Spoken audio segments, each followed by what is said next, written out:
મારાથી છે ને આ ઘરમાં નહીં રહેવાય। આ ડોશીથી હું હાવ કંટાળી ગઈ છું। 1 મિનિટ બોલવામાં ભાન રાખ। ઈ ડોશી નથી, ઈ મારી માં છે। હા, ઈ તમારી માની જ વાત કરું છું। કા તમે તમારા માં ભેગા રહ્યો ને કા મારી ભેગા રહ્યો, અને નો રહેવું હોય ને મારી ભેગું તો હું જાઉં છું મારા પિયર।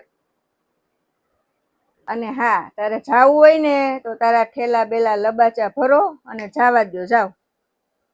હા તો એમ છે તો લાવો મારો છોકરો, હાલો હું જાઉં છું। છોકરા છે ને ઈ મારી ભેગા જ રહેશે, તું કઈ બચકામાં નથી લાવી, એટલે છોકરા બોકરા નહીં મળે। તારે જાવું હોય તું જા। તમે કોણ છો મને મારા છોકરાથી અલગ કરવા વાળા? તું કોણ છો મને મારી માથી અલગ કરવા વાળી? બાનું બંડે તજે સ્વાદ કોતે, મને સુખ માટે કટું કોણ ખાત? આમાં સુવાડે બિને પોડી પોતે, પીડા બાનું બંડે તજે સ્વાદ કોતે, ચરણોं में झुके।